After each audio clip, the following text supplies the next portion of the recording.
What's up, guys, and welcome back to the Highbury Standard. Big news coming from The Athletic and David Ornstein and all the other ITKs, and that's the fact that Al Hilal is in talks with Arsenal about signing Gabriel Martinelli for a reported fee of £60 million. And what's different about this one is that Martinelli is actually open to the move. And what kind of opportunities is this going to present to the Arsenal from a transfer perspective? We are yet to see. The Julian Alvarez news has been picking up. Apparently, Atletico's trying to push him out the door to accept the Arsenal offer. There's been some soft reports regarding Yildiz over at Juventus, so some exciting times ahead. But there's been a lot of discussion about Martinelli, whether or not it was the right move to kind of move on from him, whether we even should, consider that in the first place. Ian Wright has given some controversial comments on Sky Sports about how the way we've been treating the players is super unfair. So I just wanted to come on here and give my thoughts on the matter and let you know where I stand. Now, regarding the player itself from a pure footballing perspective, there's absolutely no discussion at all that he has not been good enough for us for the last few years. But I don't like the way that this fan base has been almost scapegoating him in a way, because everything that could be said about Martinelli, the fact that he hasn't reached the heights that we saw for him in the 2022-2023 season, the fact that he's gone backwards, the fact that he hasn't been good enough, the fact that he's been rather stagnant, that can also be said about Odegaard, about Saka, about Havertz, about Trossard, who we moved on from, about Jesus. That can be said about every single one of our attacking players. Hell, even the new signings like Madueke and Victor Gyökeres were all saying they haven't been good enough. So it's not like Martinelli has been the only problem. I think we can all agree that the football at Arsenal from an attacking perspective has been very, very poor.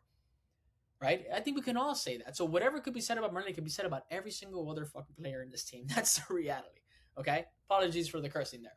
But, I think it's no surprise that we see a much more attacking team in the Community Shield and a much more attacking team against Coventry. And we've seen the best version of Odegaard that we've seen in years. That doesn't surprise me at all. So could we potentially see that from Martinelli, who's only 25 years of age, by the way? Could we potentially, under this new kind of attacking either system or mentality that our players clearly have going into this new season, could we see that old version for him again? I generally think so. I do. But if Arteta has looked at the guys in training and he said, I think Zolis is going to be my number one, and even then I want an upgrade. So there's no point in you being here as my third choice left winger. And if I'm going to get a £60 million bid, I need to move you on. Then okay, I get it. I understand it. I'm not angry at that. But as a fan base, I want us to all just be a little bit more objective and a little bit more honest in the way that we talk about Martinelli, because what can be said about him can be said about every single player across that front line and in the midfield. Now, regarding the treatment of the player, I'm not so much of this. The player deserves better nonsense, yada yada yada. Please, let's stop with that. But I have to kind of agree with the fact that there is a lack of transparency with the player, and I do take issue with that. Not because of the player's emotions and feelings or any of that crap. I don't know the guy personally, but because I don't think it makes sense from a transfer perspective. I don't see how we could be having discussions with a club. We accept the bid, we present the bid to the player, and the player just then finds out that we're looking to move on from him.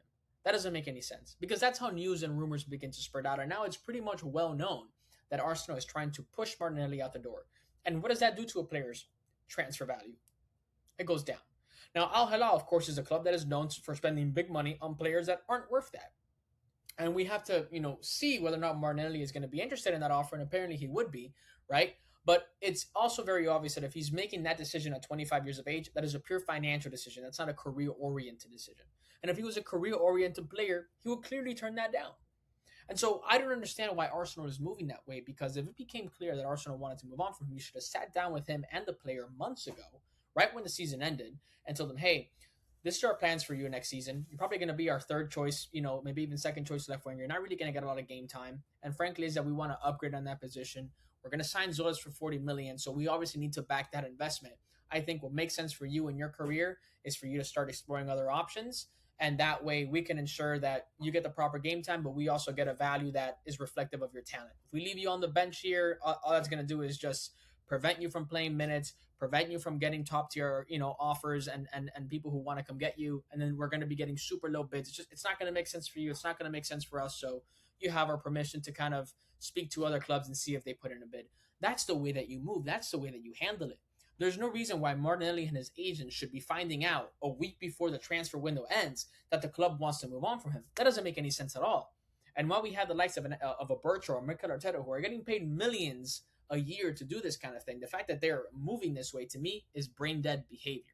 But I hope it goes well for the player. I hope it makes sense for him. hopefully that fee is something that we can use to reinvest back into the squad, whether it's the Yildiz or Julian Alvarez, and upgrade and be a better team overall. But there is a part of me that wished to have seen that old Martinelli just once again under this new kind of attacking system. I think would have been very exciting. But ultimately, if it ends up that the club ends up being a better starting 11 or a better squad overall, I'm all for it. Let me know what you guys think below. Was this a good value? Is this the right move? Has the treatment of the player been fair? Would love to know your thoughts below. And I'll catch you guys either in the next game or if there's any more exciting news that pops up. Thank you guys for watching, and I'll catch you in the next one. Bye bye.